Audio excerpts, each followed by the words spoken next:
This is the show that has hosted everyone from Sugar Ray Leonard to Keith One-Time Thurman. This is Tough Talk Tonight, brought to you by Heavy Bag Boxing.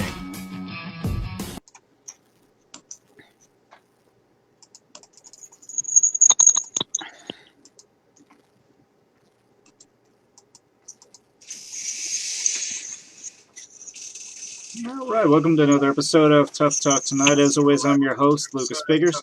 Alongside me will be Sakura as well as Robert. How's it going, guys? What's up? What's up? All right, tonight we will have on a special guest, Lamont Sullivan, with Four Champs Promotions. How's it going, Lamont? Hey, I'm great, and you? Oh, not bad at all. I can't complain either. I know you got a couple events coming up. Why don't you go ahead and tell us a little bit about your promotion, your company, and also tell us, about those specific to events, how they can get tickets, all that good stuff. Well, we got I'm Lamont Sullivan, and I'm at Four Champs Promotions, based out of Indianapolis, but we do service that Chicago area. Up there in Hammond, Indiana, we service the Chicago area fighters up there. So we represent a few fighters up there as well. So we got a couple shows coming up in the immediate future. First is August the 24th in Indianapolis, Indiana. We're going to have a couple young uprising stars. It's going to be really ready to make some noise. In the next 4 to 5 months, these guys are going to be moving. We got a show August the 24th in Indianapolis, Indiana. We're going to be back up in the region at the Horseshoe Casino November the 1st. So that one's going to be a smoker too. And actually, we just added a third date, November the 24th. It's either going to be a Hoosier Park Casino as part of our Caesars deal. We deal with Caesars, or we're going to take it up to the Fort Wayne area. We've just not made that final decision yet. So we got 3 more fight dates, and all of our fighters will be busy. And so just come out and support us. Tickets are available on Eventbrite. Tickets for the November show they'll be live at Ticketmaster in the next few days to get tickets to the casino show at the Horseshoe. Okay. I want to also talk a little bit about Austin Manning. He's going to be fighting on both cards, correct? Yes, Austin will be on all 3 cards. He's our young shining star, so we're going to be showcasing him. He's an amazing young talent, so we're going to be showcasing him as much as possible. Now, you were telling me also he actually did some sparring with Gervonta Davis and made a big impression, huh? Yeah, so I got a phone call and told us we had the opportunity to go to training camp with the champ to wrap up sparring because he was literally running through bodies. I think he broke like 3 noses, sent guys home, and he was actually kind of frustrated because he wasn't getting what he wanted out of the sparring partners because after 8 weeks with him, he was just wearing them out. So we found that there was an opportunity to go down there. We drove down there after 9.5 hours of driving to Baltimore. Austin got out the car, warmed up for about 20 minutes, and got in the ring and gave Tank the champ 6 rounds. And it was pretty heated. He stood in there, gave it to the champ, took everything he had, and gave it back to him. Of course, the champ was going to have his way with him eventually, but to have a 21-year-old standing there and take that type of heat. And I don't know if you've ever saw Tank fighting in person. When he hits, there's a distinctive sound when he's hitting people. When he's dialing up that power, you can really tell. And the kid stood in there strong and took all of that to the point that after they got done, even the Showtime crew and everybody in the gym gave him a standing ovation. And Coach Calvin Ford came over and gave him the nod and said, if you ever want to come down here and work with us in training camp or do whatever, you're more than welcome. And that word kind of just traveled a little bit. Floyd was in Virginia that day doing fight work. So Floyd got word. Coach Mike Stafford had seen him a couple weeks prior to, and they kind of fell in love with the kid and his courage. And that just led to that relationship. I think we would, either way, he would love to go back down there and work with Tank, but being 9.5 hours away, it worked out better for him to work with Coach Mike. I think he's getting just as good coaching from a world-class future Hall of Fame trainer right over in Cincinnati, 90 miles away. So Mike Stafford said he'd take him on, and the kid agreed. So I believe Mike Stafford's going to start working his corner in August the 24th. All right, that's good to hear. I'm looking forward to seeing him. I'm going to be out there the 24th. I'm going to try to make all three, but can promise the 24th though. I'll definitely be out. We try to make all three though. Sakura, I'm going to go ahead and pass the baton on to you. Oh, awesome. Hey, Lamont, how you feeling tonight? I am great. And I'm on with you guys, so that's always a good thing when you got something worth talking about. So, hey, I'm happy. Oh, yeah, it's boxing, so it's tough talk all day. You already know. So, listen, I know that it can be hard. I'm in the Tampa Bay area and I deal with a lot of promoters in this area, but then it is extremely hard to get as far as you've gotten as an African American promoter. Can you tell me something like the pitfalls or things that you find that can be a little bit more challenging for you as opposed to another type of promoter? To be honest with you, it's not just me. My business partner is phenomenal, and he's one of my childhood friends. So Lamont Brewster is the head of the business, and then you've got Damon Howard, who's the actual CEO and the president of the company. He's working. He's got an AAU program that he helps out with, and he volunteers a lot of his time. So he's busy taking care of the kids right now. But Damon handles the human resources part of the operation. I just kind of run my mouth and talk about the company. So with me being, I'm sure you do more than that. Well, I try, but Damon is with Lamont being the head. Lamont works for PBC. He works for Al Heyman. A little backstory real quick. Lamont was one of the first 3 clients that Al Heyman ever had. Al Heyman's brother, Vernon Forrest, rest his soul, and then Lamont Brewster. So they go back. So Lamont still works for Al Heyman and PBC. So with that relationship, he came to us about 5 years ago and told us, I don't care what happened, you guys need to learn this business and pick it up. He knew that I would be retiring from the military at any point. I've got 21 years in. I've got a few more years before I retire. But he said, if you guys pick this up right now, you guys can go far. So we kind of had that buffer zone that we knew if we just did the right thing for long enough, that we would land that national attention. So we kind of didn't fall into that because, there is no handbook. No one's offering you opportunities. No one's offering you advice without coming with a steep curve or a heavy price. Right. So I think that was one thing that that was the one thing that made it harder. Every time we turned to somebody, they were trying to take a chunk out of you. So we really had to learn, and that's why it behooved us to start in Indianapolis. Whole lot cheaper, less competition, but being fair with the fighters. We do have a stigmatism. They'll tell you we're slow. They'll tell you we don't pay as much as Top Rank because we fight the same fighters as all these other guys. They fight on our card, then they'll leave us and go fight for Eddie Hearns, PBC, Top Rank. We fight the same fighters. They say we don't pay as much, but at the same time, we're as fair as it comes, and that's what allows us to go from Indianapolis and not just be a local promoter. From Indianapolis to Chicago, and now we're getting ready to go up to Fort Wayne or Anderson and back down to Louisville. And we've also I like that horseshoe. When you said horseshoe, I woke up like, ooh, they let people win. Yeah. They do a good job. They gave us an opportunity. It took us about a year of courting. Bobby Hitz was there forever, and I don't know what happened with that, but we were blessed to fall into a situation where they were looking for someone who was going to do the right thing. We went to the Gaming Commission and asked, hey, if we do this, will you give us a recommendation? And they said, yeah, we'll run it past our legal, and if we can, we'll do what we can. We can't be partial towards a promoter, but you kind of need some help. And they said, well, we'll tell them you guys are solid. You guys do good business. So that's helped us along the way. We don't stiff fighters. We don't offer huge paychecks and not deliver. We do what we say we're going to do. And, being a small company and being in boxing, that's all we really can do is stick to our word. Now, I'm excited to see your prospect, Austin.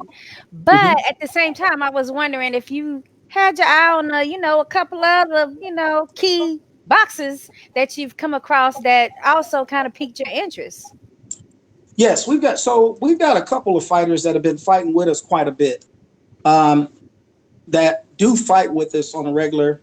Christian Williams is a star. Christian Williams out of Chicago, 126. outstanding amateur career, fought on the USA Boxing, just outstanding career. Christian is 7-0 right now. And Okay. Christian is going to make some noise in this last quarter. We're going to get him through this last quarter. And I think Christian Austin, we also fight Frank Martin. Frank Martin was a 2016 National Golden Glove champion. He also fought on the USA Duels. Amazing young talent. All-state running back at one time, all-state wrestler, just good at whatever he sets his mind to. He's a young monster in the making. So we got these 3 young guys. We got Rafiq Muhammad. He's from Chicago, but he's down there in Richmond, Virginia. He's 4-0 at 147. I'm trying to work a deal out. Samaj J. Thomas is on our radio and on our radar. He's 11-1. He fought with PBC. He fought on our last card over here for champs. So we've got just a tremendous young staple of fighters coming along. It's just you can't rush a good thing. It's like gumbo. Grandma said you got to cook it and let it rest. Yeah. So that's what we're doing. We're just brewing this thing, and sooner or later here, when we take the lid off of it and everybody smell what we got cooking, it'd be too late for them to do anything. Oh, awesome! And you are able to stream these fights through Heavy Bag Boxing, or is that a good option? I think 2 of them. I think we've done 2 of them, if I'm not mistaken. I think they've done one at the Horseshoe, and they've done one down in Sports Zone. And this is a relationship we want to foster and take care of. That's why I reached out to him and asked him, hey, listen, I got some stuff going on, and I really like that to come from you guys. So, you guys have been good to us, and I believe he's committed to the 24th. So he'll be down there to check out at least 3 of these guys that we talked about. And also, I forgot, we've got another 135, Altir Tapia. And he sound dangerous. Yeah, he's nice. He's super nice. He's super nice down there. He's 5-0. He's not been very busy, but he last fought with us in March. He had a pretty good fight with Papa Rodriguez on the last one. I mean, these 2 guys just banged each other up. So, I mean, he's up and coming too. So we got a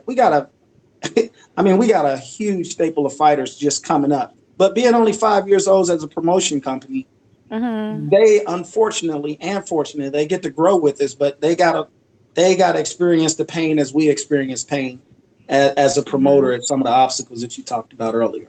Well, you know what? It actually sounds like you're giving them an opportunity to basically, flow in and out, so they can gain fans as well from the Indiana area by having to repeat, being able to be on multiple boxing cards. So I know I appreciate that as just a boxing fan, but I wish you good luck in all of your endeavors. Well, thank you. And keep us on the radar. Like I said, expect big things out of Austin. We've also got Dewan Johnson up out of Chicago. Oh, yeah. Dewan has fought majority of his fights with us. And, like I said, we try to keep the door a cooperative spirit with all the fighters, whether they're signed with us or not. So he fights under a couple other banners as well. But I think once it comes time to money fights, I think we're going to be the ones that get him those money fights and get him where he wants to be. We have a pretty unique relationship with PBC, where we're going to start filtering some fighters there. And we know that all of them won't go there, but majority of the ones that we see that's got that twinkle, we're going to get them to where they need to be to get them on that national stage. And so hang in there and stick with us. Had a conversation with the president of Showbox today. We go back and forth. Cool. So we're trying to work our fighters into that Showbox platform too. So be looking, and that's a little nugget. We're gonna have Mikey Dolman from Joliet. He fought on the Showbox card, on Devin Haney's card, and Showtime in January. It wasn't televised, but you got to start somewhere. So exactly, that relationship is still open. So be on the lookout, because I'm definitely trying to bring a world title fight and televise boxing back to the Chicago and Indiana area. Sounds like a good plan to me. I can't wait to see it on Lucas's Heavy Bag Boxing, because right now I'm stuck down here in this sunshine heat. So I gotta try to catch it on the streaming, but I'm glad I have that option at least, because a lot of times I don't get the view, if it's in a different area, unless we actually travel there. So I Well, appreciate it. we're gonna have to make that happen too. You have to get up here and check us out. So Oh yeah, definitely love we that. definitely want you to see these guys because, like I said, they're on the brink. This year right here, I think is the last one. I think next year, first or second quarter, we're gonna take the gloves off a lot of these guys, and we're gonna really step it up, and they're gonna get to see what they made out of, so we can start pushing them out there to these networks because they're asking us who we got. We're just a few Mhm. months away from getting them there. They need a few more fights to kind of find themselves and get a couple things taken care of. And then from there, we're gonna move on to some tremendous things as a company. Okay, cool. Well, like I said, good luck on everything, and hopefully we'll see you in person soon. Absolutely, and thank you. Yeah, Sakura, you're definitely gonna have to get up here with me, and we'll go do some commentating on some of these fights. Oh, you know I love to travel, so you know you got me there. And then you talking about boxing, so it's yeah, it's on and popping. In I love the up and coming next generation boxers. Yeah, Yeah, and you've already met Dewan, so you already met yeah. one of them. Rob, Thank you. I just had a few questions for you, Lamont. Okay. One of them being, I believe I saw on your Facebook page, you're not just sticking to local fighters there in Chicago. It looks like you signed maybe a couple of international fighters, maybe that's from Greece, that train out of LA. Can you speak Yeah. to them? Yes. Nick and Giannis. We just signed two Greek fighters out of Greece. We just got them here we just got them here in LA. So they landed in LA and we're getting them ready. They're going to be out there training under Pete the Greek is his name. He's a really good trainer out there in LA, and they're going to be working with James Tony's manager Pops. So they're going to be out there on the West Coast, working out there on the West Coast. And like I said, our mantra is really it's your local promoter with a national presence. That's our motto. That's what I try to use and try to let everybody know. This company was not built to be a local promotion. We were going to always do big things, but we had to grow into our shoes. When the mentor of your company is a former world champion, he'll pick up the phone and start calling people, and you'll be like, "Whoa, champ! Hey, we're not ready for that." You know, he pick up the phone, call Roy Jones, Antonio Tarver. He called anybody. He was on the Olympic team with Floyd Mayweather, so he knows people. But he also put us in a great position where he dropped us off and told us to learn the craft. And having those two fighters are is a momentous achievement for us, and it just lets us know that people are starting to trust our brand. And those two fighters are going. One's 18, and the other one is 24, 147, and I believe 140 and 154. And those guys are just monsters.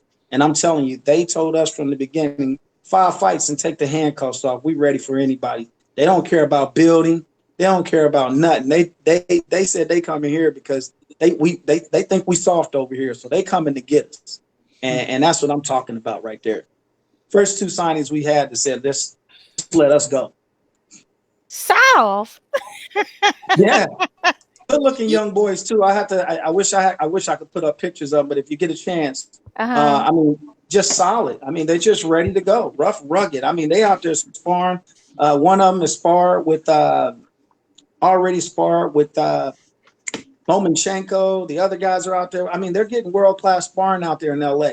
There's no shortage of beast I out there think in the that's farm. important. I think that's important for any real valuable up and coming boxer. They need that work, and they need it like not just in their, on surroundings, but they need to get it in all these world class gyms to get a little bit of training from this one and that one, and like come up with their own personal touches that work Hmm. for them. Well, if you follow them on Facebook, to your point, they're out there working with James, Tony, and them every day. I mean, who gets advice from lights out? I mean, they ain't even fought their first professional fights yet, but they're out there working and getting advice from. I mean, lights out. Come on, man. They're in good hands out there. They're in very good hands. Mhm. So Yeah. thank you for bringing that up because those are two exciting young fighters. We can't wait to get them going and yeah, look for their first fight by the end of the year. yeah. I saw that it said Greece. I was like, oh, I'm interested in seeing what that's about. Definitely. Yeah, we're trying to make it happen. We want to We want to touch the world. Like I said, we want to touch the world. And Chicago, a little bit of everything. So we can't wait to bring them to the Midwest or even take this show on the road out to the West Coast. We're ready for everything. Right. And my last question really for you is beforehand in the Chicagoland area, I know the local promoters had used ESPN a lot. Like they used ESPN Friday Night Fights when that was on and popping. Do Mm-hmm. you have any big ideas like to use maybe a showbox or PBC type of events to the area in Chicago? Both options are on the table. As I said earlier, I mean, like earlier today, I was on the phone going through opponents with Showtime. Unfortunately, when you deal with TV, you have to get opponents cleared by the network and the opposing manager, handler, promoter, and all those other things. So it's pretty political as to who you can get on TV. We've been working on Showbox for about 7 months, which is where we thought that our entry point would be. We've also been on the phone talking to Sam, everybody else, because they're our mentors. They invite us out. They give us all access to media. We really are a part of the PBC family. They bring us out there and give us like complete access to everything. So we've also been getting advice and mentoring from them. You got to be careful what you ask for. That ESPN platform, we really can't use that one anymore unless they want to. I don't see anybody else using it. I think UFC, I think they got more than enough boxing content that they probably wouldn't give us that date. But we are free agents. We can work with whoever we want to work with. And we welcome anybody that wanted to bless us with that type of platform. But we don't have that type of relationship with them. It's well, you can never say never because you never know who's listening to us right now. No, I would never say never. Like I said, we're free. We can work with who we want to. No one's told us that we can't. Okay. We just only know what we know. And so we just kind of work with who we know. If we cross paths with somebody from there, we'll be more than happy to talk with them and open it up. Because at the end of the day, don't nobody want to see me. They want to see fighters. They want to see the fighters. And if we could be a blessing to the fighters, then that's all that really matters. So these guys, they work hard. They put it all on the line and they deserve it. So yes, we are pitching all of our assets, and even if it's just the venue to try to land one of these fights. We have offered up the Horseshoe to Showtime. We've offered it to PBC. We've offered it to everybody. We just have to wait our turn being young pups in the room. So we got a fan, Lucas. He wants to know from Lamont. He said, why does Sean Simpson have to fight outside of Illinois? Like a question when you said something about Chicago, I guess. Yeah. I've talked to Sean. Sean, we talk quite a bit. Mm-hmm. And it's just, it's there. We only can do what we can do. As a small promotion company, some guys don't want to fight for what we offer. We can only give what we can give. And I can honestly say we've offered everybody up there what we offered may not have been good enough. So it's not that anyone has to fight out. It's what their bottom line is. If we can't meet their bottom line, then it's not there. But the ability to fight with Florida champs, we fought in the region 6 times. Mm-hmm. So everybody's had the opportunity, whether it be a ticket sales, whether it be coming down on your end or whatever that situation is, that is always available. So it's never on 4 champs. All we can do is set the table, whether you eat or not. That's on each individual camp and what they believe is important to them. So whatever they value the most, that's where they're going to go to. So he's an exciting young fighter, and we've had multiple conversations, and we can't wait for him to grace the canvas on one of our shows. So if you talk to Sean, tell him and his dad, man, that we're here, we're ready. November the 1st was the first one. All right, thanks. Who's next? Rob, was that it for you? Yeah, that was it with me. Lamont, you answered every question that I had pretty much. I used to cover the fights with Lucas down in Illinois. I'm an Illinois boy who migrated down to Atlanta, Georgia. So I'll be in the area soon enough, and I look forward to seeing you. Well, we like I told her, whenever you get up here, man, we welcome you to come check us out. Welcome you to come check us out. Last little bit that I can, if you don't mind, I'm gonna add one more. Go I believe we're going to get the chance to put Austin in this next training camp with AB them. He's going to actually work with Rashid Warren tomorrow over in Cincy with Coach. So I believe that we're going to be getting him some work as often as possible as we can. So when I tell you that we are really, really digging in and making the sound moves, not the flashy, but the sound moves with this kid, we're going to be doing everything we can, and then hopefully follow up the rest of everybody else up under that same method once we find something that works or gives us the best chance for success and give the fighter the best chance. So I would really like to thank you guys for letting me get on your platform today and talk about the company. Not at all. No problem. We definitely appreciate you coming on. And I want to tell everybody, definitely be checking us out on the 24th. You can check out Austin Manning with us, and want everybody to get a good look at him, see the boxing's future. Lamont, again, thank you for coming on, and we'll see you on the 24th, buddy.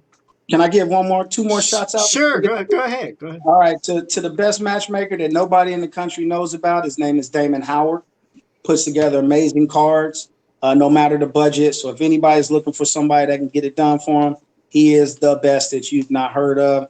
And shout out to North End Management, brand new company up out of Champaign, coming into the market. Someone is really fair to the fighters and not looking to put them in these old slave contracts, is what I call them. Because I've seen some contracts that fighters can't even say what's in the best of their own interests or sign their own checks or any of that stuff. So I want to give a shout out to those two, because without them, none of this stuff is happening. And ultimately, Lamont Brewster for being there and allowing us to use his name and just giving us all the advice and encouragement that we can handle. So with that being said, that's all I got.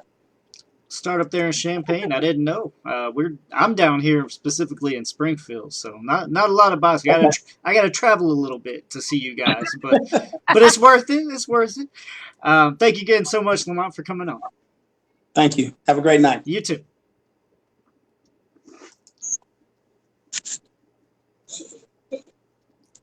Well, we should have asked him if he wanted to stay on and ask some of our topics. No, it's time for the rest of Tough Talk, guys. It's a lot to talk about, a lot of crazy stuff. But Rob, do you have a rant for us? I thought you did. I was going to start out with Rob's rant there. No, no actually, I do not have a rant. Well, I'm glad you don't, because I sure do. I don't have a rant. But I will say that a lot of stuff I've been seeing lately out here on the news, the rumor mill and everything else, has been really interesting. Lamont mentioned a name that he's been out there. He's been kind of quiet recently, and he's now starting to talk again. And that's AB, Adrian Broner. I hear he's looking for some tough fights and some smack talk. Who's that? AB? AB. I hear he's looking at in particular Regis Progress, which if I could have a rant, I don't know what the hell the World Super 6 boxing series is doing. You That's come a out good there one. and advertise that you're paying these guys for a world-class tournament, but you're not paying them. What the hell is going on there? I think it's a case of disorganization by the organization that's making the whole thing up. Because a few fighters have dropped before even this whole mess came up to the surface, and they were saying the same thing. We're not getting paid. It's disorganized. My promoter is not understanding their promoters or the people putting it together. And I'm surprised that this happened because, damn, this is like the final fight. You know what I'm saying? I think this is they're going for the elite trophy or something like that. And honestly, I do not want to be robbed of that match, man. Prograis versus Taylor, that's a solid match at 140. So, I mean, yeah, sue them, but give us that fight first, and then you do what you're supposed to do with your lawyers and stuff. Yeah, but not to prove a point I had made a few weeks ago about Regis. I think that goes to show you that he was using this platform to get those few fights under his belt to build a name for himself. so the money didn't necessarily matter. And then Right. now that these guys are calling him out as being one of the best boxers out there, now he wants to go ahead and not fight in the finale because he has a bigger name, getting paid for it. Yeah, I mean, uh, No, I, so I'm kind of throwing a shot at Regis because, like you said, these issues weren't there overnight. They were there the whole time. So why would you build your name off of these few fights and then now all of a sudden you have a problem? I guess it comes down to like him not getting paid. When you don't get paid for one fight, you'd be like, okay, the next one they'll pay me too. And then you don't get paid for those two fights, and you're thinking, okay, maybe the third fight they'll pay me all three together. But then once you have a couple of fights not getting paid, then you're gonna be like, all right, what's going on now? You know what I'm saying? Like, don't play with my money, man. These people, they train for 8, 6 weeks. They gotta pay a team. They have to do a bunch of expenses, travel, and all of that. And for them to not being paid, listen, man, boxing is we already know is a dirty sport, and it's very complicated already. We don't need extra complications on top of the already complication that comes with the politics of the sport. That's my guess. I'm not sure. I'm just saying. Yeah, and it's a dirty business, but at the same time, like, didn't they had a show in Saudi, so we know that was some good money. Like, you just not paying people. You trying to see how far along you can go without paying them, and see if you can just keep stringing them along. Like, it's some BS. Like handle your business. Like, you ruin a great opportunity for this to be like a franchise situation with different weight classes and things like that. Now, none of these boxers are gonna want to screw with you because they're gonna have to wonder whether or not they're gonna get paid or not. Like, they just ruined the whole thing. And it's like, and as me as a boxing fan, first of all, I'm not supporting you if you don't pay your boxers. Like, that just ain't gonna happen. Like, I'm gonna be like checked out on your ass too. Like, That's been happening a lot too lately. I mean, even De La Hoya and Golden Boy Promotions been getting in trouble for this. So oh yeah. There was the rumors, right? Something about Canelo not being happy for some things going down on his agreement with Dazan, and Ryan Garcia looking for lawyers because he got 50K out of like a million. And look, man, I guess boxers want to take over their career, the financial part of it, but I believe that this is things that you should be looking into before you sign with a promoter. You know what I'm saying? Or if you already signed to them, then you should already have let's say like a second opinion by an attorney outside of it to see if they really got your best interest at hand, because mostly these people, they don't, and they try to milk the most money out of you. Yeah, they might make you into a star and everything, and to some of these fighters, they never seen 20K 30K together, so for them it's a lot of money, but that's not really what their worth is. They're probably pulling like 100K, and they're only getting the dump change of it, which is not fair. agree with you there. Um, let's move on from that, though. I don't want to beat that dead horse. We've been seeing a lot of improvements and a lot of news coming out on Joshua Ruiz. So, from what I understand, everybody's acting like this fight is done, but money-wise, Ruiz saying he's going to hold out past the 9 mils what he was been offered. Meanwhile, Josh was making 30, I believe was the number.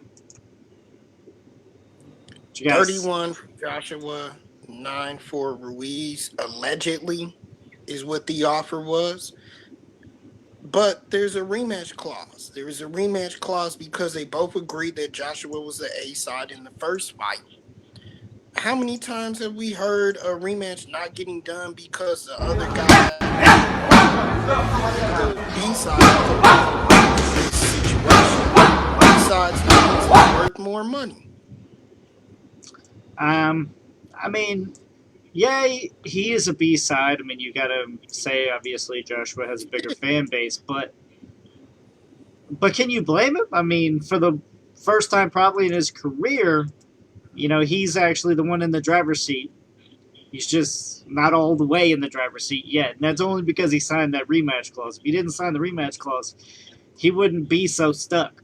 So why he has those belts, I don't blame him, man. You got to get all the money you can out of it while you can. Yeah, definitely. Which just Yeah. goes to show what I said after he won the fight. Go ahead and hold on to that belt as long as you can. Don't take the rematch. Fight as many B minus fighters that you can to hold on to that belt as long as you can. Cause this all goes to show me that he's after the money because he doesn't solidly believe he wins a rematch. I don't know about that. You taking it too far now. I think Ruiz I actually was gonna I was still win. agreeing I was agreeing I was agreeing up to that part where that last part you said. I was Oh like, man, right. I thought he was going to really say something impactful. And Yeah. instead, here he go with the BS again. What is he talking about? Rob, I honestly think he wins the second fight. He's got Joshua's number, and we know that Joshua been struggle with stamina. Yeah, there are rumors that he's going down in weight because having all those muscles doesn't help you when you're fighting. Those muscles need oxygen, and if you barely having oxygen for your lungs, you're not gonna be able to spread the oxygen throughout your muscles. But Ruiz also at the same time, I've seen some videos of him, and he's keeping sharp, man. He has power in both hands. He has agility, not that his body looks like it, and the man does not have stamina problems. He proved it with the Parker fight. So I believe the second fight will be a little more interesting, but Ruiz again will pull the upset once again. I believe so. not only do I believe Ruiz currently is going to win, I think he's actually going to embarrass him this time. It's going to be faster knockout. He's going to get a stop faster. You know why? Because what hurt him was really not necessarily even the power, it was the speed. The speed of Ruiz is really where Anthony Joshua failed. And this man is slimming up. He's going to be faster. It's going to be coming from more angles, and ain't nothing Joshua going to be able to do about it. You No. know Will we? what? I just see that my main hiccup right now is the weight that AJ is dropping. I don't think he doesn't believe in himself at all. Like my question is, I mean, if you just beat somebody and you had a winning formula, what the hell you changing all this shit up for? Like, I'm not sure that it's a great idea for you to be losing all this additional weight, guys. I mean, before you took that shot and you got back up and then um you clamored AJ with it. Now, take off 40 damn pounds or however much he's lost already, and you might be looking at a different story if he gets hit like that again.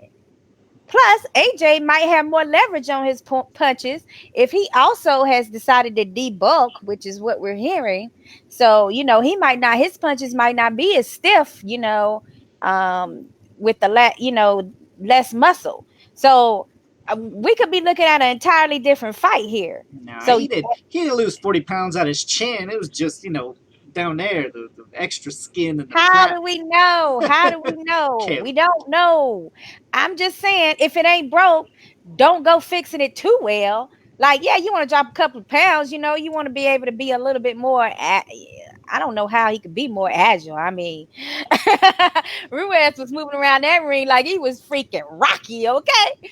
So I don't see how he could be like more agile in a way. But I mean, definitely if you wanted to have more stamina and things like that, I can see you wanting to drop some of the weight.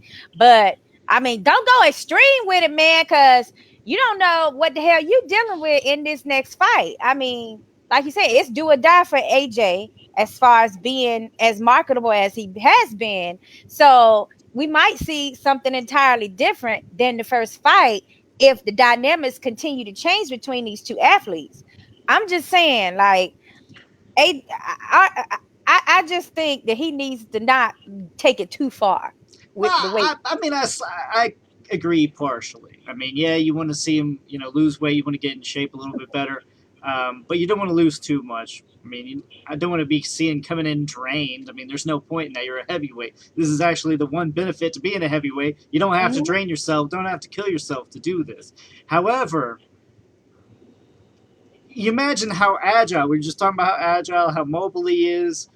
You're only adding to that. You're adding power, you're adding the speed. I can only see that it's going to go better for him this time around.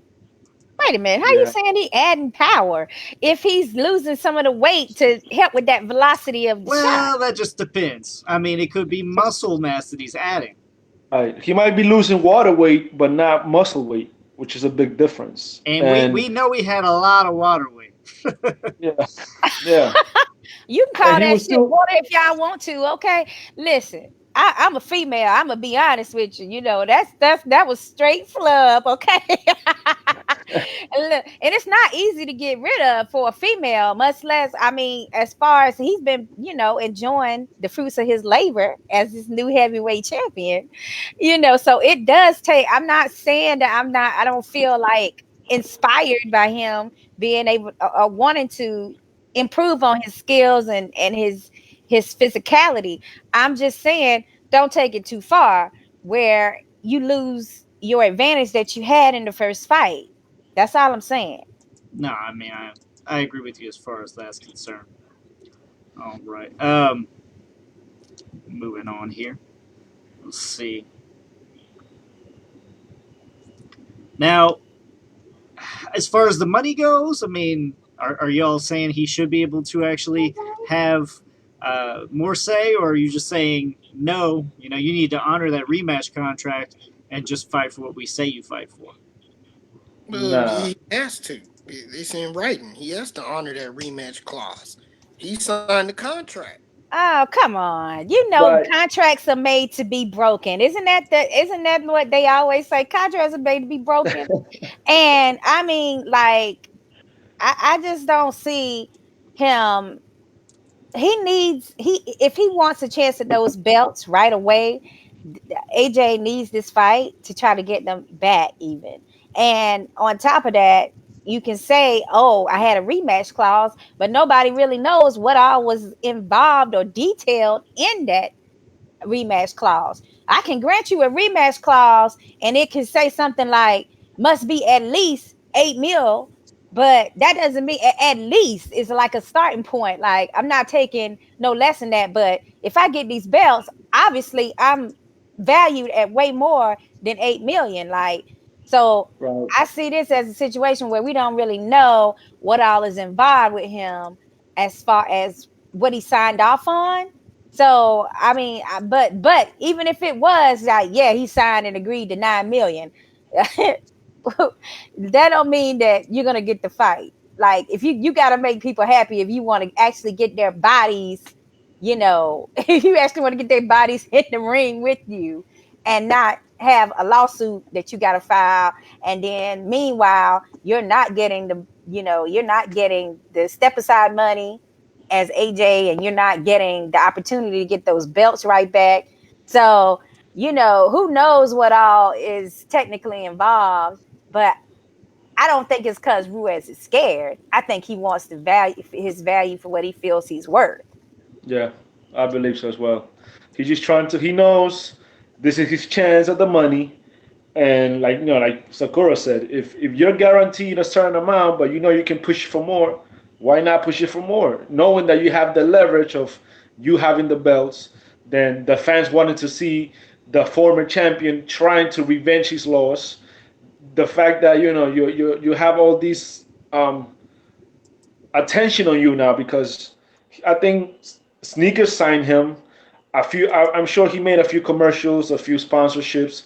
So now he has that leverage thing. Plus, he's been spending his money. You know what I'm saying? So I'm sure he wants to get back some of it and keep up this status that he jumped into now.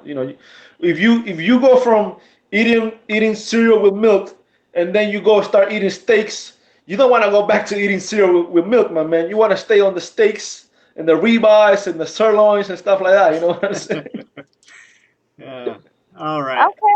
I was going to say we got another we got another fan asking or making a statement. Basically, they're saying that Al Heyman could actually pay someone like AJ to vacate, their chance as a number one contender or the rematch, as they did with Adonis. That would break the zone with another AJ falling off. Yeah, Agree or disagree? that is true. That is true. Heyman has done that not only with Adonis, but he's done it with Kid Chocolate. He's done it with a few champions where Mm. he afforded. He was he was able to pay these athletes not to fight, to to play the waiting game, and at the end of the day they gave they gave him another chance to another title, or they gave him a title shot after title shot. So yeah, when you have that type of power and you can get away with these things, then Right. yeah, I'm sure a few fighters will be they wouldn't mind doing it. But Rob, you agree or disagree? So then who's he gonna pay to drop out? Ruiz, he's saying that you can Oh pay no, Ruiz to no, just that drop the doesn't help. belt. Right, that doesn't help Ruiz because his name is out there now.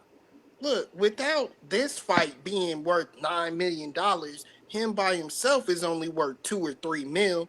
If he tries to go out and get another opponent other than Anthony Joshua, 2 to 3 mil max is what his worth is for that standalone fight. Period. Oh So no, you could get 9 a mil, Fury fight. huh? You With might could get a Fury fight with in three there. mil, 2 or 3 mil. That's all they're gonna offer him for Tyson Fury.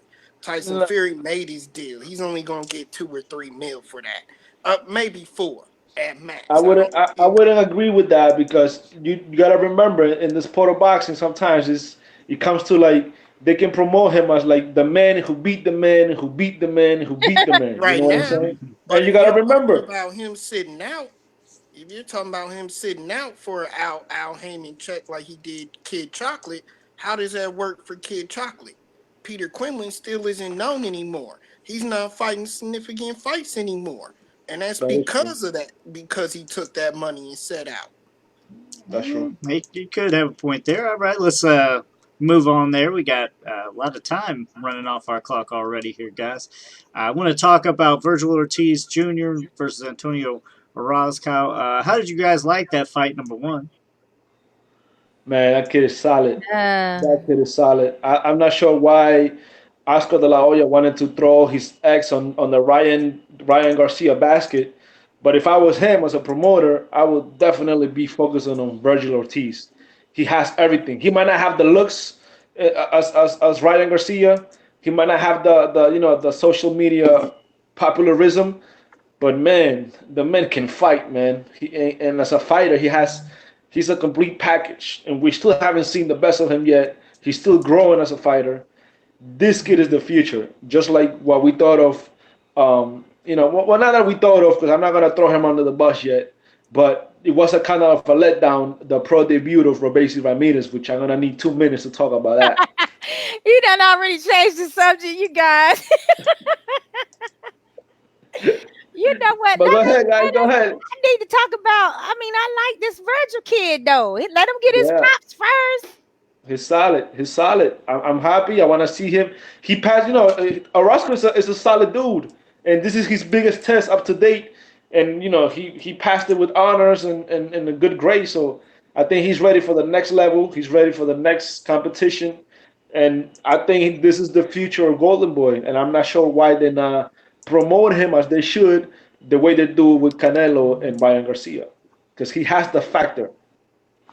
Oh, they better, take that and run, especially that, now that he has other fighters that's not exactly happy with him.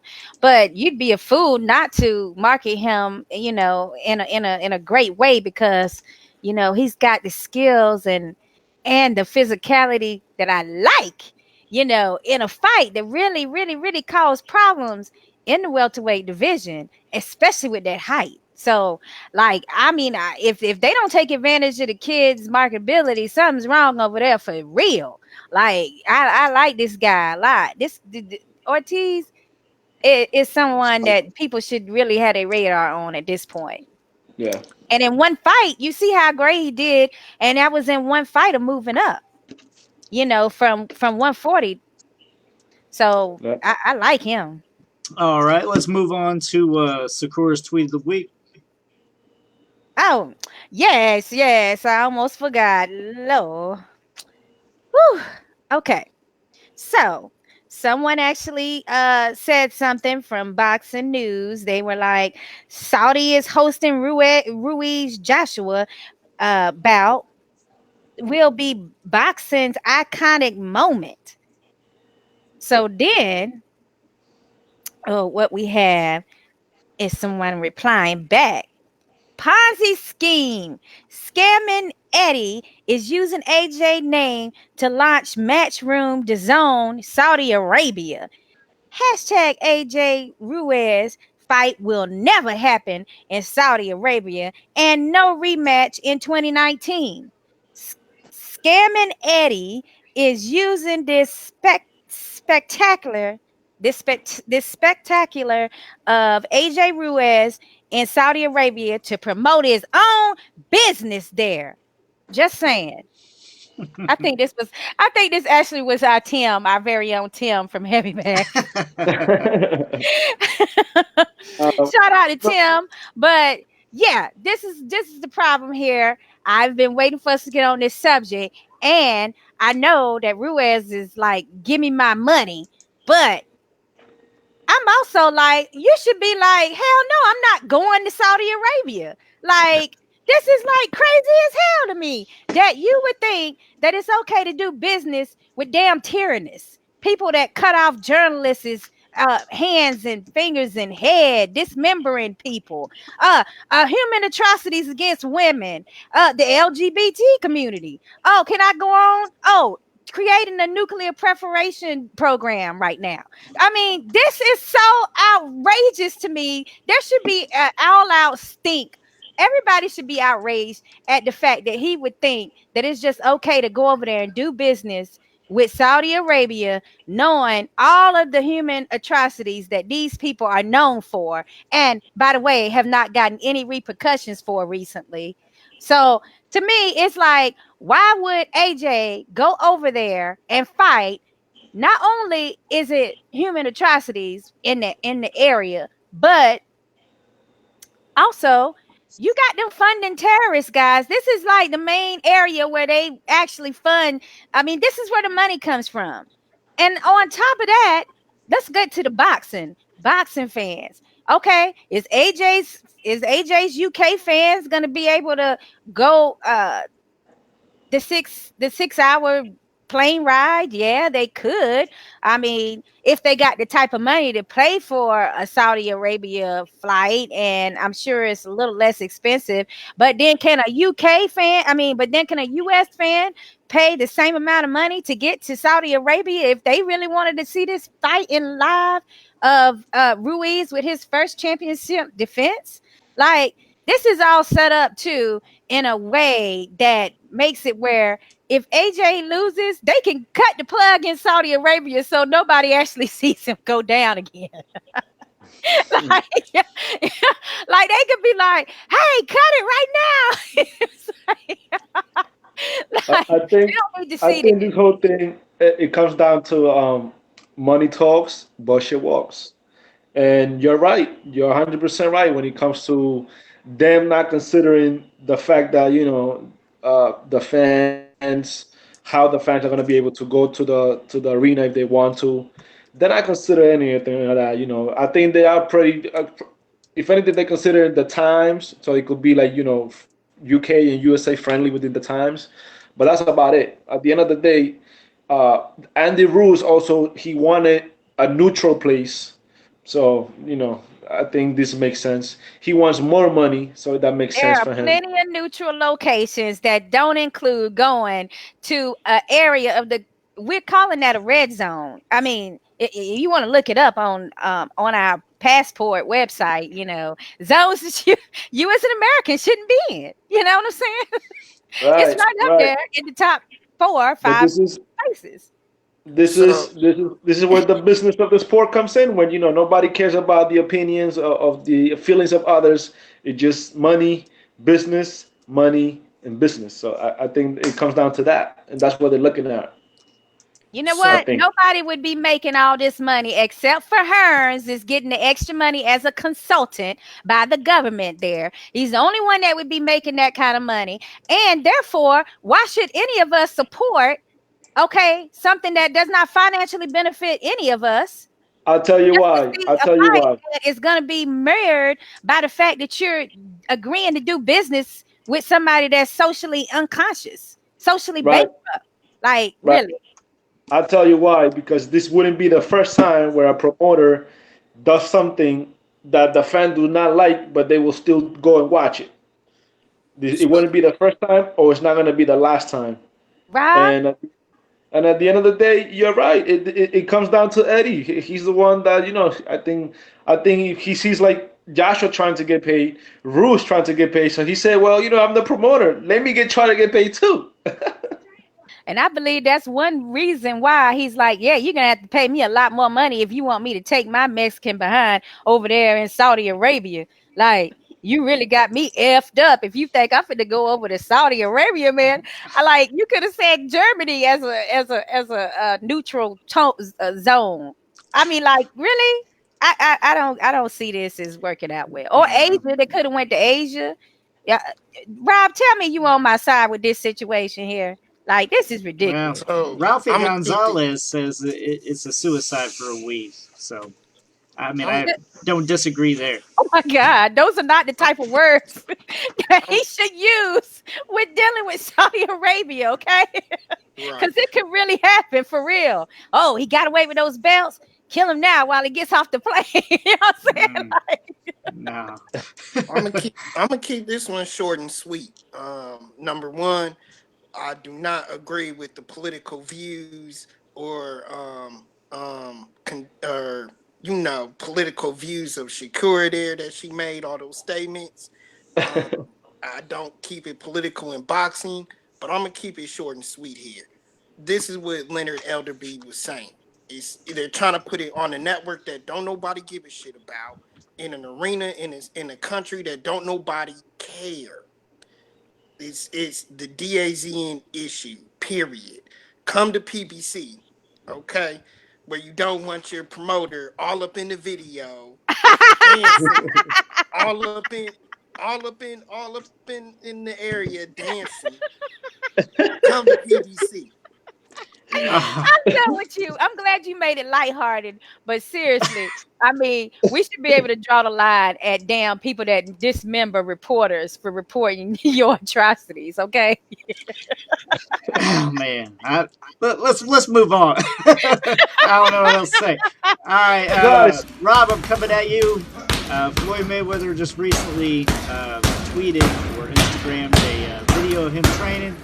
I want your opinion on this, buddy. Is he coming back, or he's just standing there? No, he's coming back for one fight. Fight everybody wants to see. Knockout. I don't give a damn what y'all say about it now.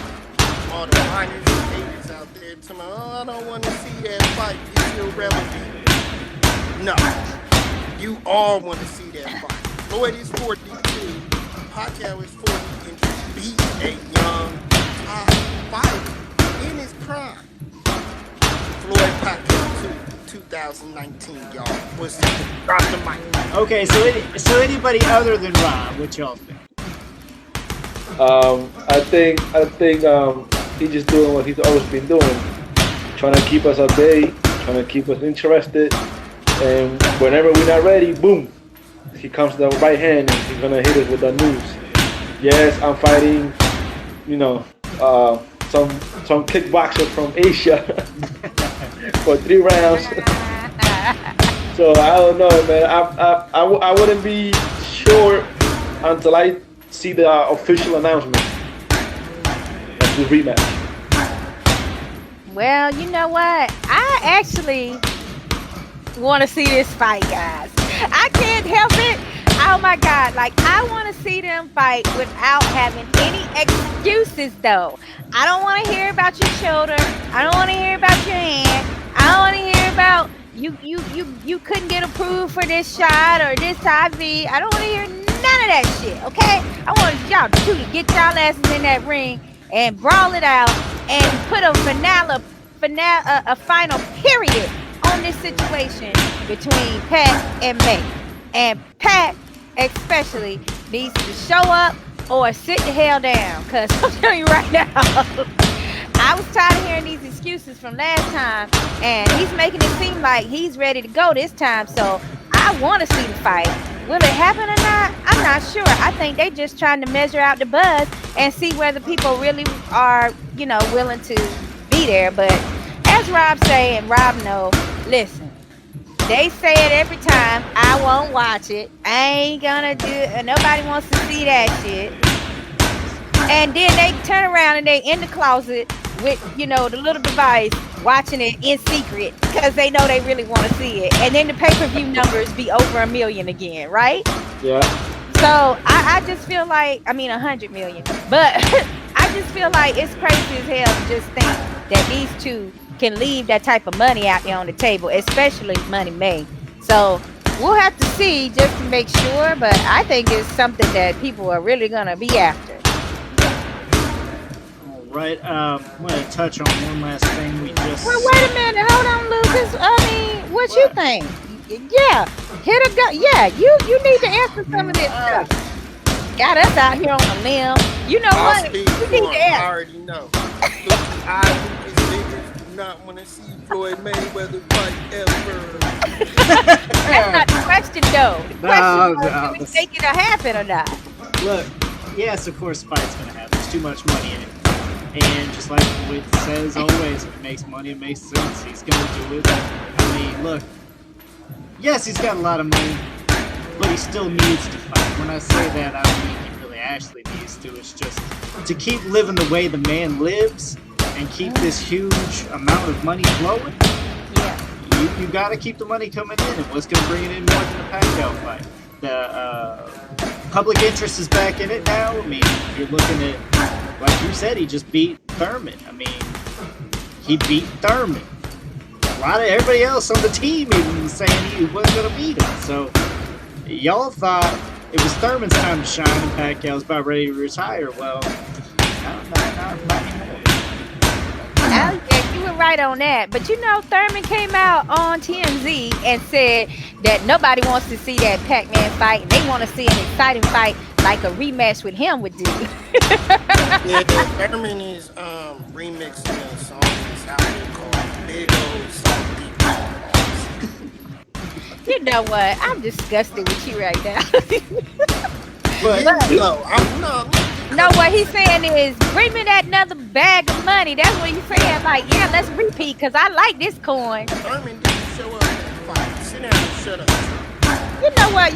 What you're not gonna do is talk about Thurman, because one time is right here in St. Pete. So we can't let you go down like that. What you saying right now is not actually true, because he started bringing it on and figuring Pacquiao out in the second half of the fight. So let me tell you something right now, that those Filipinos would definitely watch rematch. I just don't know if Pacquiao want to get hit like that again. Well, there's probably other fights out there that's going to be more money for him, so I don't think he wants to really risk going back and losing, because I guarantee you it was a tough fight for Pacquiao. It was definitely not an easy day in the park. Oh, thank you, Lucas. Before we end the show, though, I did want to talk about one other thing. We have a two-time Olympian who actually lost the pro debut. I want to talk about that. Can you come back from an L? I need 2 minutes for that, guys. Listen, I understand everybody was hyped to see this guy. Everybody was ready to see this superstar in the making shining under those lights, and that didn't happen. I also not gonna make excuses for the man. I don't believe he was 100% ready, physically or mentally. But can he come back? Yeah, I mean, we've seen people that have lost within the first fights or even the pro debut, and they turn out to be great fighters. The kid has the X factor. The kid has over 100 400 amateur fights. He has the experience. He has the pedigree. Um, I think he learned his big lesson, just like Lomachenko did on his second or third fight with Salido. Sometimes these kids, especially when you're a two-time gold medal Olympian, you think that you already seen it all, that you're ready for everything, and then boom, the pros just hit you with the surprise that you wasn't expecting. He was there with a live dog. They didn't match this guy with a Uber driver, with a you know what I'm saying, with a tomato can. So I think he's learned his big lesson. He's definitely need a new team because that corner was just horrible, and I think he deserves to be with a top corner. He's a top guy, but yes, he already got his first L.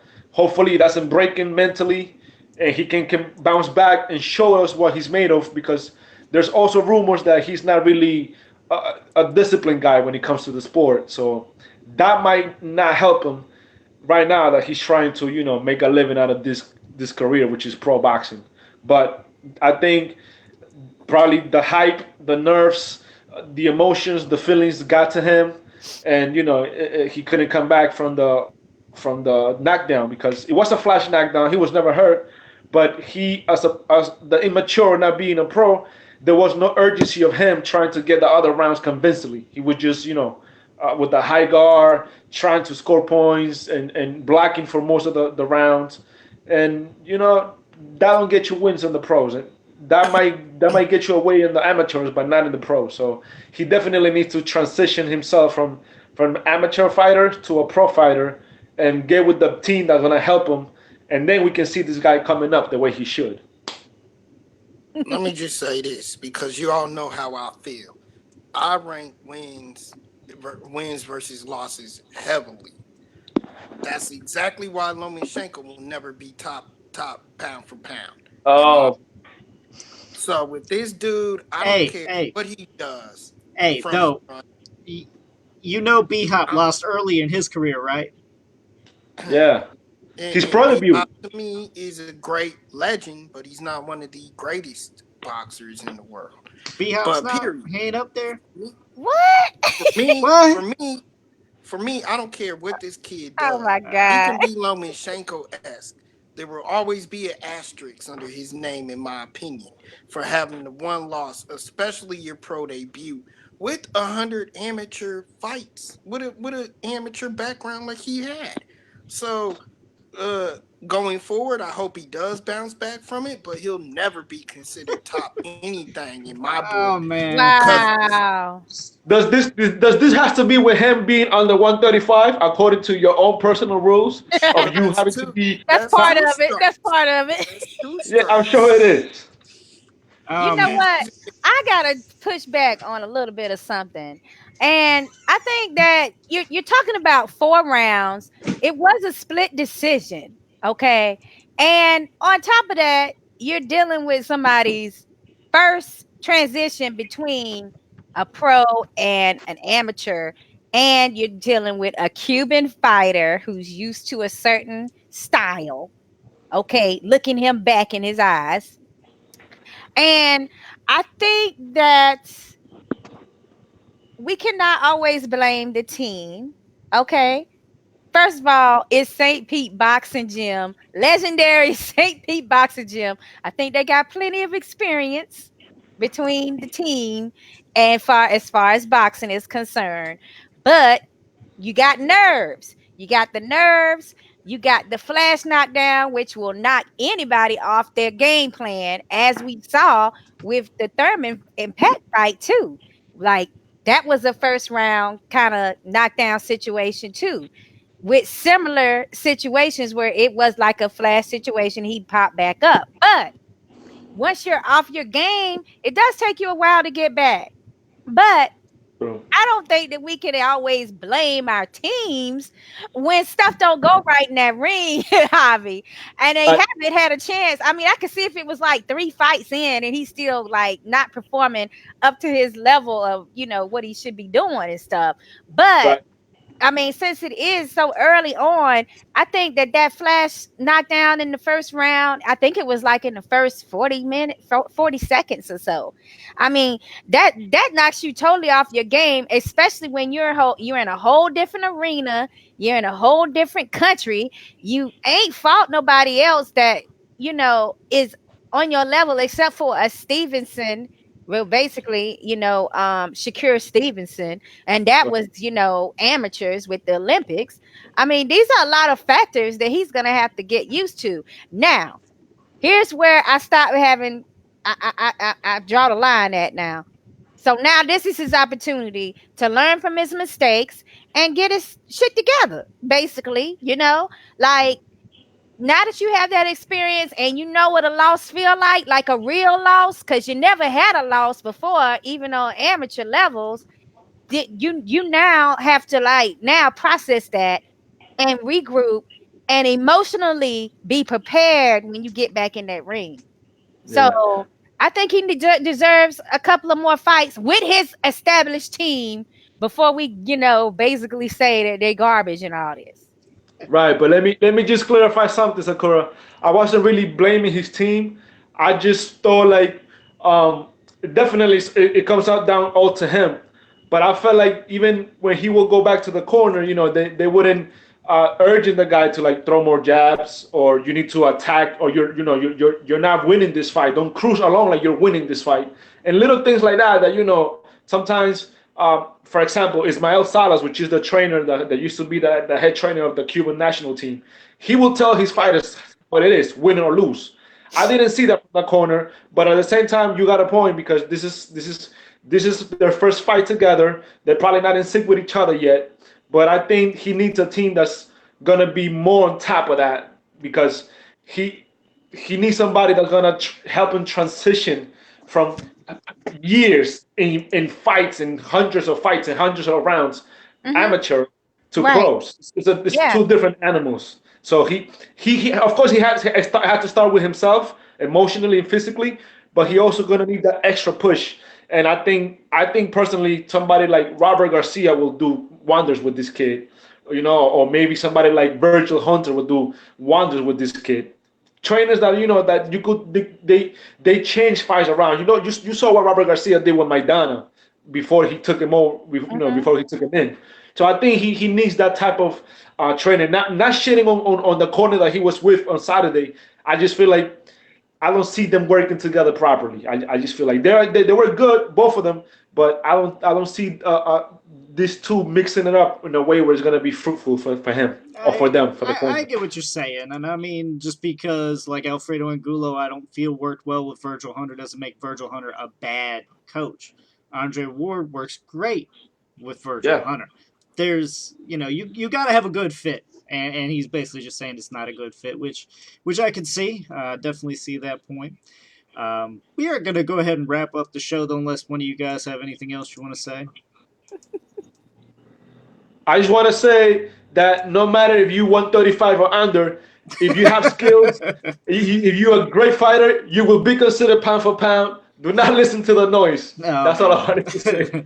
I Ah. think he's talking to somebody specifically, and I'm gonna go ahead and eliminate Lucas and Sakura.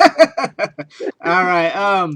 Also, I want to thank Lamont Sullivan for coming on from Four Champs Promotions. We'll definitely be out there August 24th, so you definitely want to check out Heavy Bag Boxing's Facebook page to see a live stream of that fight. But for myself, Javier, Sakura, and Robert, this was Tough Talk tonight. We'll see you guys again next Tuesday. Right. Right, people. Hey, Hobby, what's Oh, your